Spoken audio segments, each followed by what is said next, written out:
Hi மக்களே! எல்லாரும் எப்படி இருக்கீங்க? நல்லா இருக்கீங்களா? இன்றைக்கி என்ன வீடியோன்னு பார்த்தீங்கன்னா, நான் கலர் கோலம் பொடியாக வாங்கிட்டு வந்து வச்சுருக்கேன். அதை வந்து நம்ம மண்ணுலேயும் கலர் கோல மாவு வந்து வெள்ளை கோல மாவுலேயும் கலந்து என்ன கலர் கொடுக்குது, அது வந்து கோலம் போட்டால் எப்படி பிரைட்டாக இருக்கா இல்லை லைட்டாக தான் இருக்கா அப்படின்றத செக் பண்ணி பார்த்துருவோம் வீடியோ எண்டில். இப்போ வந்து நம்ம கோல மாவு கலக்கிறதுக்கு தேவையானது எல்லாத்தையுமே எடுத்துகிட்டு வந்துட்டு நாங்கள் இங்கே செட்டில் ஆகிட்டோங்க மாடியில். ஒரு கவரில் வந்து ஆற்று மண்ணை சலிச்சு எடுத்துகிட்டு வந்துட்டேன். இன்னொரு கவரில் வந்து கலர் கோல மாவு வாங்கின எல்லாத்தையும் ஒரு கவரில் போட்டு தூக்கிட்டு வந்துட்டேங்க. இதெல்லாம் பார்த்தீங்கன்னா நான் வாங்கின கலர்ஸ். இது வந்து ஸ்கின் கலர்னு நினைக்கிறேன். அதனால தான் ஃபஸ்ட் டைம் வாங்கினேன். அது கலந்து பார்ப்போமே, மண்ணுலேயும் கலக்கும் கலர் கோல மாவுலேயும் கலக்கும்னு சொல்லி தான் வாங்கியிருக்கேன். இந்த ஒரு டப்பா வந்து 10 ரூபாயாங்க. கம்மியாக தான் இருக்குது உள்ள கலரு. டப்பா வந்து 5 ரூபாயா, உள்ளே இருக்கிற கலர் பொடி வந்து 5 ரூபாயா. அதனால இந்த டப்பா வந்து 10 ரூபான்னு விற்கணும்னு சொன்னாங்க. அதுவே மார்கழி மாதம் தை மாதம் பொங்கல்லாம் முடிஞ்சு ஒரு நாள் போய் நான் கருநாள் கோலம் போடுறதுக்காக போயிட்டு வாங்குறேன். இதே டப்பா அதே கடையில் 5 ரூபான்னு விற்கிறாங்கங்க. இது பார்த்தீங்கன்னா 12 கலர் இருக்குது. இது வந்து 50 ரூபாய் சொல்லியிருந்தாங்க. சரி வாங்கிட்டு வந்து கலந்து பார்ப்போம் எப்படி இருக்குது அப்படின்னு சொல்லி தான் வாங்கிட்டு வந்திருக்கேன். நெக்ஸ்ட்டு பார்த்தீங்கன்னா இந்தமாரி தனித்தனியாக 5 ரூபா பாக்கெட்டாக வைக்கும்ல, அதுமாரி தான் வாங்கினேன். அதுலேயே நிறையா தான் இருந்துச்சு. ஆனால் இவங்க முடிச்சு போட்டிருக்காங்க. இவங்க வந்து ஸ்டாப்லர் போட்டிருக்கிறதால நல்லா பரவி இருக்கா கவரில். அதனால இது அதிகமாக இருக்கிற மாரி தெரிஞ்சுது. ஆனால் ரெண்டுமே ஒரே குவான்டிட்டி தாங்க. எல்லாமே நல்லா இருந்துச்சு. ஆனால் இந்த ஸ்கின் கலர் தான் என்ன ரிசல்ட் கொடுக்குதுன்னு சொல்லிட்டு பார்க்கணுன்னு ரொம்பவே ஆசை. அதனால் ஃபஸ்ட்டு அதையே கொட்டிட்டேங்க நான். ஃபஸ்ட்டு மணலை கொட்டி அதில் இந்த கலரை ஆட் பண்ணி அந்த கலரையும் மண்ணையும் ஃபஸ்ட்டு நல்லா மிக்ஸ் பண்ணிக்கலாம். அதை வந்து நான் ஃபாஸ்ட்டாகவே காமிச்சிடுறேன். மண்ணும் அந்த பவுடரும் நல்லா மிக்ஸ் ஆனதுக்கப்புறம் கொஞ்சமாக 1 ஸ்பூன் இல்லைனா அரை ஸ்பூன் தண்ணி எடுத்து அதில் வந்து ஊற்றிக்கணும். ஊற்றி நல்லா கையால் வச்சு நல்லா பிசைஞ்சு விட்டிங்கன்னா அந்த கலர் வந்து மண்ணில் போய் நல்லா ஒட்டிக்குது.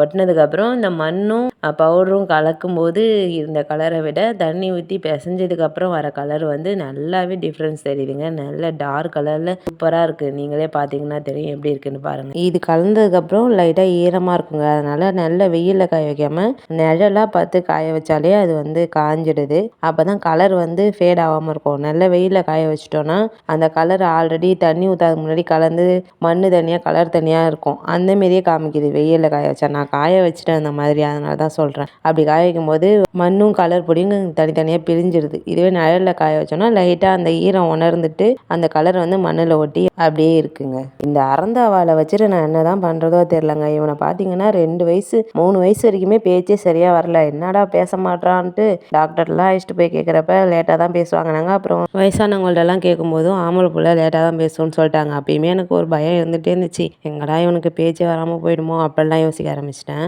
அப்புறமா தான் பார்த்தீங்கன்னா 3 வயசுக்கு அப்புறம் தான் நல்லாவே பேச ஆரம்பித்தான். இப்போ பார்த்தீங்கன்னா எப்படா வாயை மூடுவான்னு இருக்குது. அந்த அளவுக்கு பேசுகிறான். எந்த அளவுக்கு பேசாமல் இருந்தானோ இப்போ அந்த அளவுக்கு அதிகமாகவே பேச ஆரம்பிச்சிட்டான். ஏன்னா இதுக்கு முன்னாடி ஒரு தண்ணி கேட்டால் கூட ஆக்ஷனில் தாங்க கேட்பான். அப்பா அம்மா தவிர வேறு எந்த வார்த்தையும் பேச மாட்டான். அதனாலே ரொம்பவே பயந்துட்டேன். நம்மளுக்கு பிடிச்ச பிங்க் கலரை கலக்கும் போது ரொம்ப எக்ஸைட்டடாக இருந்துச்சு. அப்படின்னு நினச்ச கலர்லேயே வந்துருந்துச்சு. டார்க் பிங்க் கலரில் இருந்துச்சு. சரி அதை அப்படியே ஒயிட்லையும் கலந்து பார்ப்போம் என்ன கலர் வருதுன்னு சொல்லிட்டு அதையும் அப்படியே ட்ரை பண்ணியாச்சுங்க. வெள்ளையை கொஞ்சமாக கலந்துட்டு கலர் அதிகமாக போட்டுக்கிட்டாங்க. அதையும் அந்தமாரி மாவும் கலர் கோல மாவும் மிக்ஸ் பண்ணிவிட்டு அது கூட கொஞ்சமாக தண்ணி ஆட் பண்ணி அதையும் நல்லா பிசைஞ்சு விட்டு பார்த்தீங்கன்னா அதுலேயும் நல்ல பிங்க் கலர் உங்களுக்கு கிடைச்சிருங்க. எல்லா கலருமே அதேமாரி தான் கலக்கணுமே.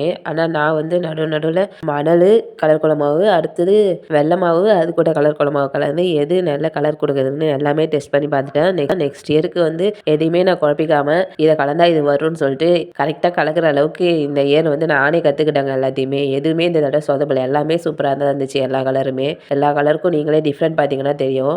வெள்ளை கோல மாவில் கலந்ததையும் மணலில் கலந்ததையும் டிஃப்ரெண்ட் நல்லாவே தெரியும். மணலில் கலந்ததாங்க நல்லா டார்க்காக இருக்குது. இந்த வருஷம் மார்கழி மாதத்துக்கு கலர் கோல மாவு வாங்கினாங்க. இந்த டெம்போவில் வரும்ல ஜிகு ஜிகுன்னு அந்த கலர் கோல மாவு வாங்கினா ஒரு உழக்கால தருவாங்க. காபடி உழக்கால அது 10 ரூபான்னு போன வருஷம் கொடுத்தாங்க. இந்த வருஷம் பார்த்தீங்கன்னா 20 ரூபா ஆக்கிட்டாங்க. திருப்பி 10 ரூபாயில் மண்ணை கலந்து கொடுக்குறாங்களாம். அந்த கலர் இப்படி வந்து அதே உழக்கால 10 ரூபான்னு சொன்னாங்க. அப்புறம் நான் அதுலேயும் கொஞ்சம் வாங்கிட்டு இதுலேயும் கொஞ்சம் வாங்கிட்டேங்க. சரி நம்மளே செஞ்சு பார்ப்போம் எப்படி இருக்குன்னு சொல்லிட்டான். சரி இவ்வளோ தூரம் ரேட்டு ஏறுதே நம்மளே செஞ்சு பார்ப்போம். அந்த 20 ரூபாய்க்கு பொடி வாங்கிட்டு மண்ணை கலந்து விட்டோம்னா நல்லா தான் இருக்குது அப்படின்னு சொல்லி தான் நம்மளே ட்ரை பண்ணிட்டோங்க. இந்த டப்பா என் சிஸ்டர் முட்டை வாங்கிட்டு வந்த டப்பாங்க. ஊருக்கு போன பாட்டே போட்டு வந்துட்டேன்.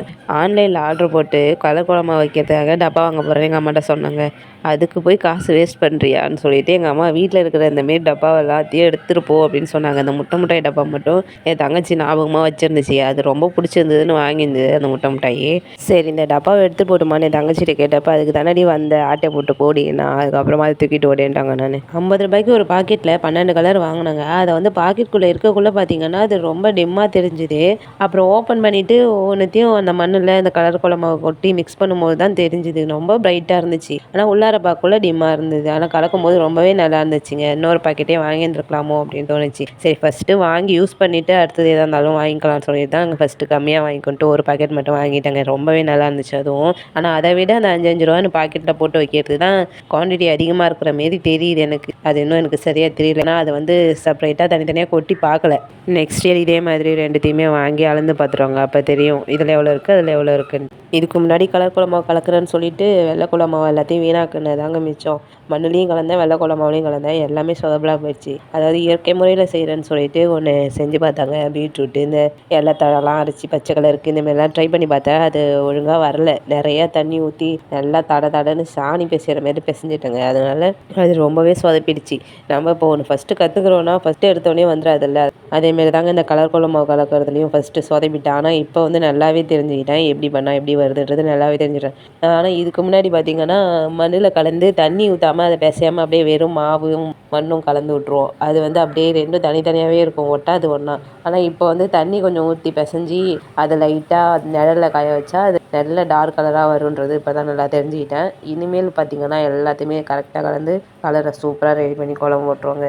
நெக்ஸ்ட் இயர்க்குலாம் சூப்பராக கோலம் போடுறதுக்கு நானே ரெடி பண்ணி வச்சுருவேன். எனக்கு எல்லா கலர் கோலமாகவே ஒரு வீடியோவில் கலக்க முடியாதுங்க. முடிஞ்ச வரைக்கும் நல்ல கலரெல்லாம் இப்போ கலந்துட்டு மற்றதை வந்து அப்புறமா கலந்துக்கலாம். நம்ம குவான்டிட்டி கொஞ்சம் கம்மியாக கலக்கிறதால நம்ம அரை பாக்கெட்டை கொட்டி கொஞ்சமாக மண்ணோ இல்லை கோலமாவோ போட்டு கலந்துக்கிறோங்க. இதுவே வந்து உங்களுக்கு நிறையா கலக்குறீங்கன்னா ஆற்று மண்ணை நல்லா சலிச்சிட்டு 2 கையாலவே அப்படியே அள்ளி போட்டு ஒரு பாக்கெட் ஃபுல்லாகவே கொட்டி 2த்தையும் ஃபஸ்ட்டு மிக்ஸ் பண்ணிக்கோங்க. மண்ணோ இல்லை கோலமாவோ ஏதோ போடுறீங்களோ அதையும் கலர் கோலமாக மிக்ஸ் பண்ணிவிட்டு அப்புறமா அதுக்கு ஏற்ற மாரி தண்ணி ஊற்றிக்கலாம். 1 ஸ்பூன் தான் ஊற்றணும், 2 ஸ்பூன் தான் ஊற்றணும் அப்படின்லாம் கிடையாது. நம்ம தண்ணி எவ்வளோ தேவைப்படுதோ அவ்வளோ ஊற்றிக்கலாம். ஊற்றி நல்லா அப்படியே கையால் பிசைஞ்சு இறக்கி விட்டிங்கன்னா அது கலர் போய் அதில் ஒட்டிக்கும். அப்படி நீங்கள் வந்து நல்லா காய வச்சிங்கன்னா நல்லா டார்க் கலரோ இல்லை டிம் கலரோ கோலமாவில் கலக்கிறதுக்கு ஏற்ற மாரி மண்ணில் கலக்கிறதுக்கு ஏற்ற மாரி உங்களுக்கு கிடைக்குங்க. இதெல்லாம் என்னங்க வேலை, நான் வந்து விற்கிறதே வாங்கிக்கிறேன்றவங்க வாங்கிக்கலாங்க. இப்படி கலக்கிறதுல என்ன ஒரு பெனிஃபிட்னா நம்ம அங்கே வாங்குறத விட இங்கே வந்து நம்ம கலக்கிறதுல நிறையாவே கிடைக்கிது கோலமாவு. வெள்ளை கோலமாவில் கலக்கிற கலர் கோலமாவு பார்த்தீங்கன்னா நம்ம வாங்குவோம்ல, இந்த மூட்டையிலேருந்து வாங்குவோம்ல, அதில் இருக்கிற மாதிரியே கொஞ்சம் கிளிட்டர் ஆகும். மண்ணில் கலக்கிறது அந்த மாதிரி கிளிட்டர் ஆகாது, வெறும் கலர் மட்டுமே இருக்கும் அதில். இன்னொன்று பார்த்தீங்கன்னா இதேமாரி கலந்து விற்கிறாங்க. அது வந்து 20 ருபீஸ்னு ஒன்று நான் வாங்கினேன். அதில் பார்த்தீங்கன்னா ஜிகினாவை கொட்டிடுறாங்களாட்டுக்கு. ஜிகினா தான் முழுக்க முழுக்க பளபளன்னு இருக்குது. பார்க்குறதுக்கு நல்லா கிளிட்டர் ஆகுதா, ரொம்ப அழகாக இருக்குது பார்க்குறதுக்கு. ஆனால் அதை வாங்கிட்டு வந்து நான் கோலம் போடும்போது ஒரு கலர் தான் வாங்கினேன். சுத்தமாக கலரே தெரியல. ஜிகினாவை கொட்டி வச்சிருக்கிறதால அது வந்து ரொம்ப டிம்மாக தெரியுதுங்க. அந்த ஜிகு ஜிகுன்றதும் அந்த அளவுக்கு தெரிய மாட்டேங்குது. அடிக்கும்போது தெரியுது. ஒரு ஃபோட்டோ ஒரு வீடியோ எடுக்கும்போது அந்த அளவுக்கு அது தெரியல. ஜூம் பண்ணா தான் தெரியுது. ஆனால் வந்து டிம்மாயிடுது கலரு என்னை பொறுத்தளவுக்கு அது. அதனால தான் ஒரு கலர் வாங்கி யூஸ் பண்ணி பார்க்கவும் அப்புறமா வாங்கிக்கலான்ட்டு தான் அதுலேயும் 1 தான் வாங்கியிருந்தேன். அதுவுமே எனக்கு அந்த அளவுக்கு பிடிக்கலங்க. நிறைய ஜிகினா கொட்டி வச்சுருக்காங்க. அதனால தான் அதுக்கு வந்து கலரை டிம் பண்ணி விட்டுருச்சு. யாராவது இந்த ஜிகினா கொட்டி கலர் விற்கிதுல்ல, அந்த கலர் வாங்கி யாராவது யூஸ் பண்ணியிருந்தீங்கன்னா சொல்லுங்கள் உங்களுக்கு எப்படி இருந்துச்சுன்னு சொல்லிட்டு. ஒரு வேளை எங்கள் வீட்டில் வந்து வாசல் வந்து மண்ணு தரன்றதால அந்த மாரி தெரிஞ்சதா என்னன்னு தெரியல. ஒரு வேளை சிமெண்ட் தரையில் போடும்போது கூட அது அழகாக கூட இருந்திருக்கலாம், எனக்கு தெரியல. ஆனால் நான் அடிக்கும்போது ஒரு கலர் தான் வாங்கினேன். அது அந்த அளவுக்கு எனக்கு நல்லா இல்லாத மாரி தான் தெரிஞ்சுது. நான் ஒரு 2, 3 கலர் வாங்கி அடித்து பார்த்ததா கூட தெரிஞ்சிருந்திருக்கலாம், எனக்கு தெரியல. யாராவது யூஸ் பண்ணியிருந்தீங்கன்னா கமெண்ட்டில் சொல்லுங்கள் அது எப்படி இருந்துச்சு. மணலில் மட்டுமே கலந்து அது என்ன கலர் கொடுக்குதுன்னு பார்க்கலாம் தாங்க நான் வந்ததே. அப்புறம் பார்த்தீங்கன்னா வெள்ளை கோலமாவில் கலந்தா எப்படி இருக்குன்ற ஒரு ஆசை வந்துருச்சு. அதனால பார்த்தீங்கன்னா அதுலேயும் சேர்த்து கலந்துட்டு அதில் என்ன கலர் வருதுன்னு பார்க்க ஆரம்பிச்சிட்டாங்க. அதேமாரி எல்லா கலருமே அதில் பாதி இதில் பாதின்னு கலக்க ஆரம்பிச்சிட்டேன். இல்லைனா மண்ணில் மட்டுமே தான் கலந்துருப்பேன். இந்த பிளாக் கலர் பார்த்தீங்கன்னா ஒயிட் கலர் மாவில் கலந்தேன். அது அந்த அளவுக்கு பிளாக்காகவே தெரியல. அது எப்படி இருந்துச்சுன்னா அப்படியே கிரே கலராக மாறிடுச்சு. ஆனால் வந்து மண்ணில் கலக்கும் போது நானே எதிர்பார்க்கல, வெறுமனே மண்ணும் அந்த கலரும் கொட்டும் போதே ஒரு டார்க்காகவே இருந்துச்சு. இன்னும் தண்ணியை கொட்டி கலக்கும் போது பார்த்தீங்கன்னா ஃபுல் டார்க் ஆகிடுச்சு. அப்படி ஒரு பிளாக் கலர் பொடி வாங்கி நீங்கள் மண்ணில் கலந்துக்கோங்க யாராவது யூஸ் பண்ணணும்னா. நல்லாவே பிளாக்காக இருக்குது, சூப்பராகவும் இருக்குது, கலர் பண்ணவும் நல்லாயிருக்கு. அந்தமாரி ரெட் கலர் ஒன்று அதேமாரி தாங்க வாங்கி வெள்ளை கோலமாவில் கலந்தேன். அது அந்த அளவுக்கு ரெட்டாக கொடுக்கல. அதுவே மண்ணில் கலந்து நல்லா தண்ணியை ஊற்றி நல்லா அரைக்கி விட்டு பார்த்தோன்னா அப்படி ஒரு ரெட் கலர் வீடியோ பார்த்தீங்கன்னா பிரேம் கமல்ன்ற சேனலில் அப்லோட் பண்ணியிருக்கேன்.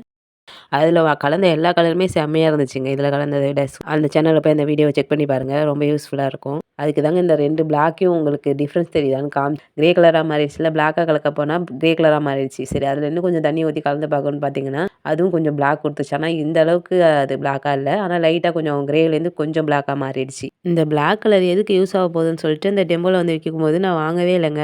ஏதாவது இப்ப ரங்கோலி கோலத்துல ஏதாவது வரையிற மாரி ஏதாவது போட்டோம்னா, அந்த பூவுக்கு கீழ அப்படியே இந்த பிளாக் அடிச்சோம்னா நல்லா ஹைலைட் பண்ணி காமிக்குது. அதுக்கப்புறம் தான் தெரிஞ்சது பிளாக்கோட வேல்யூவே எதுக்கு பிளாக் வந்து யூஸ் பண்றோம் கலர் கோலமாவுக்கு அப்படின்னு சொல்லிட்டு, ஒரு டைம் அடிச்சு பார்த்ததுக்கு அப்புறம் தான் எனக்கே தெரிஞ்சதுங்க. ரொம்பவே யூஸ்ஃபுல்லா இருந்தது.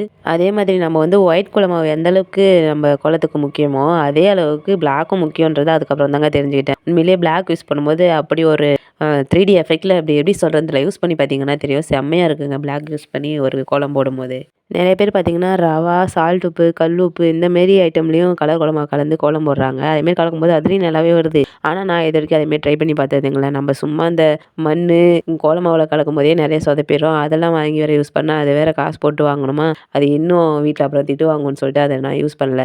ஆனா அதையும் கொஞ்சம் யூஸ் பண்ணி பார்க்கணும். அது எப்படி மிக்ஸ் பண்ணி அது எப்படி இருக்குன்னு சொல்லிட்டு கொஞ்சம் கொஞ்சம் குவான்டிட்டியா எடுத்து அதையும் ட்ரை பண்ணி பார்க்கலான்னு இருக்கேன். அப்படி ட்ரை பண்ணா அதுவும் வீடியோல அப்லோட் பண்றேன். இந்த கலர் கலர் பூவ பிச்சு போட்டு அது கோலம் போட்டு பார்த்துருக்கேன். அப்புறம் கல் உப்புல கலர் கோலமா கலந்து கோலம் போட்டும் பார்த்துருக்கேன். ஆனா இதுவரைக்கும் நான் போட்டது கிடையாது. சால்ட் உப்பும் அதேமாரி நான் போட்டது கிடையாது. ஆனா இந்த ரவையில கலந்து போடுறது இப்ப தான் ஃபர்ஸ்ட் டைம் பார்க்குறேன். ஆனா அது எப்படி இருக்கும்னு நானும் பார்க்கணும்னு ஆசையா இருக்கு. ஏன்னா ரவை வந்து கொஞ்சம் பொல பொலன்னு இருக்குமா, கலரும் சீக்கிரம் அப்சர்வ் பண்ணிக்குது அதுல. சரி அதுவும் நம்ம ட்ரை பண்ணி பார்க்கலான்னு இருக்கேன். இந்த மயில் கலர் பார்த்தீங்கன்னா, அப்படியே வாங்கிட்டு வந்து மண்ணையும் அந்த கலர் பொடியும் கலந்து அப்படியே வச்சுட்டேன். அப்புறமா தான் தண்ணி ஊத்தி லைட்டா பெசஞ்சு பார்த்தா என்ன கலர் வரும்னு சொல்லிட்டு இப்ப லாஸ்ட்டா அத கலந்ததே திருப்பி கலந்து வச்சேன். இந்த கலர் தாங்க நான் சொன்னது அந்த கிளிட்டரா வருது. ஜிகுனா கொட்டி கலரே வரல. வெறும் ஜிகுனா தான் ஜிகு ஜிகுன்னு இருக்கு அடிக்கும்போது. டப்பாவிலேயே கொட்டி குடுத்தாங்க. ஒரே ஒரு டப்பா தான் நான் வாங்குனேன். இந்த ப்ளூ கலரும் அதேமாரி தான் வெறும் மாவ கொட்டி வச்சுட்டேன். வெள்ள கோல மாவுல. அதையும் லைட்டா தண்ணி தெளிச்சு அப்படியே பெசஞ்சு வச்சுட்டேங்க. அப்படியே அது ஸ்கை ப்ளூ கலராவே மாறிடுச்சு. இப்போ வந்து எல்லா கலர் கோலமையும் கலந்துட்டு உங்களுக்கு லாஸ்ட்டா வந்து ஒரு கோலம் போட்டு காட்டுறேங்க. ஒரு சின்னதா கோலம் போட்டு அதில கலர் அடிச்சு காட்டுறேன். இதெல்லாம் லைட்டா போய் அப்படியே காய வச்சுட்டு வந்துடலாம். இப்போ பார்த்தீங்கன்னா, இதெல்லாம் பேலன்ஸ் உள்ளது. இதெல்லாம் கலந்து நான் ஆல்ரெடி ஒரு வீடியோ வந்து அப்லோட் பண்ணிட்டேங்க என்னோட இன்னொரு சேனல்ல. அந்த சேனல்ல போய் செக் பண்ணி பாருங்க. இப்போ எல்லா கோலமும் கலந்தாச்சு. இப்போ எல்லாத்தையும் லைட்டா அப்படியே காய வச்சுட்டு, அப்படியே கலர் கோலம் போட்டு காட்டிடுறேன் உங்களுக்கு. பேலன்ஸ் உள்ள கலர் பொடியும் கலந்துருப்பேன். கை ரொம்பவே வலிக்குதுங்க. அந்த தண்ணி ஊத்தி அதனால அரைக்க அரைக்க விடும்போது கை ரொம்பவே வலிக்குது. அதனால தான் அத அப்படியே வச்சுட்டேன். அப்படியே சும்மா ஒரு சின்னதா அப்படி ஒரு கோலம் போட்டு அதில அப்படியே லைட்டா கலர் அடிச்சு காமிக்கிறேங்க. இப்ப இதில அடிக்கிற எல்லா கலருமே நானே கலந்து நான் காய வச்சு எடுத்துட்டு வந்த அந்த கலர் தாங்க. இந்த கலர்லாம் எப்படி இருக்குன்னு சொல்லிட்டு அப்படியே கமெண்ட்ல சொல்லுங்க. இந்த வீடியோ உங்களுக்கு யூஸ்ஃபுல்லா இருந்தா ஒரு லைக் பண்ணுங்க.